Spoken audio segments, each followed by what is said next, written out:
मेरे पास खाने तक के पैसे नहीं है। सुबह से तो पानी भी नहीं पिया है मैंने। पता है मेरा गला कितना सूख रहा है, तुझे तो पता है ना।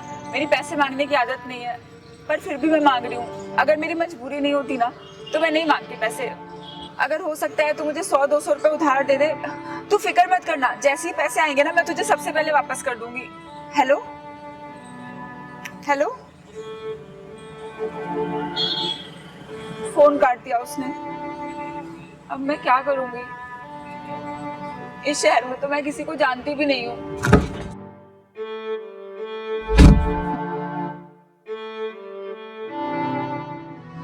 कैसे रहूंगी आपको? भाई साहब, ये मैंने ऑर्डर नहीं किया है, गलत फहमी हुई आपको। अरे ले लो बहन, तुम्हारा गला सूख रहा था ना, इसे पी के तुम्हें अच्छा लगेगा और तुम्हें इसके पैसे देने की भी जरूरत नहीं है। अभी तो आपने कहा कि आपका गला सूख रहा था, तो इसे पी लीजिए। हाँ, प्यास तो लगी है। क्या हुआ, आप बहुत परेशान लग रही हैं। परेशान तो होंगी ना, इतने बड़े शहर में आई थी नौकरी की तलाश में। सोचा था घर वालों का सहारा बनूंगी, लेकिन पता है यहाँ पे आते ही क्या हुआ? किसी ने हमारा बैग चुरा लिया। हमारे सारे पैसे उसी में थे। अभी फिलहाल हमारे पास एक फूटी कौड़ी तक नहीं है। हमें बिल्कुल समझ नहीं आ रहा है कि क्या करें। अच्छा, तो आप शहर में पहली बार आई हो यहाँ पे? जी, हम पहली बार आए हैं यहाँ पे ना। हम टीचर बनने आए थे, इसी चक्कर में यहाँ पे आ गए, वरना आज तक हम अपने गांव से भी बाहर कभी नहीं गए हैं। यहाँ पर कोई आपके रिश्तेदार, जानकार या दोस्त तो होंगे ही ना?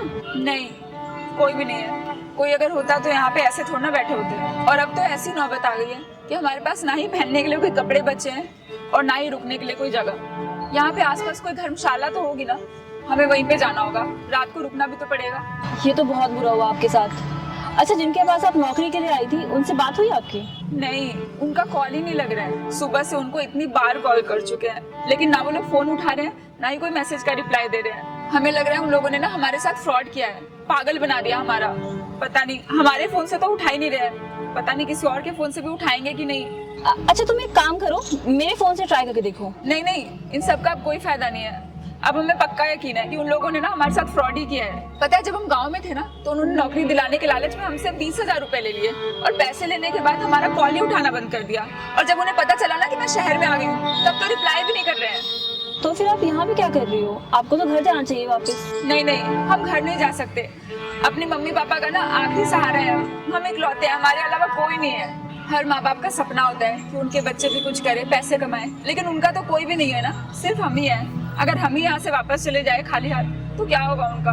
और वैसे भी उनके 20,000 रुपए डुबा चुके हैं हम, बिना पैसे लिए घर नहीं जा सकते। मैं समझ सकती हूँ आपकी परेशानी। वैसे किस चीज़ की जॉब के लिए बुलाया था उन्होंने आपको यहाँ पे? टीचिंग की जॉब के लिए। अच्छा, मतलब पढ़ी लिखी हो आप? जी, बीएड किया है हमने, और फिर उसके बाद मास्टर्स। वो मास्टर्स कर रखी है, तो आगे क्या सोचा है तुमने?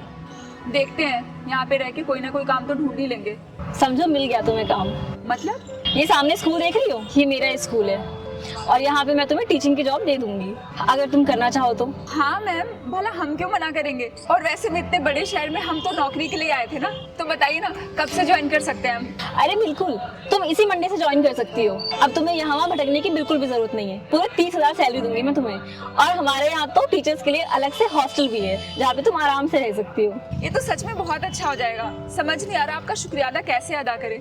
आप हमें नौकरी भी दे रहे हैं और साथ साथ रहने के लिए जगह भी। सच कहूँ तो आप मेरे लिए तो भगवान के समान है। भगवान नहीं, इंसान हूँ। अनजान शहर है ये, तुम्हारा यहाँ ऐसे अकेले भटकना सही नहीं है। अब तुम आराम से नारियल पानी पियो, उसके बाद हम साथ में चलेंगे। मैं तुम्हें पूरा स्कूल भी दिखा दूंगी और जहाँ तुम्हें रहना है वो भी जगह दिखा दूंगी।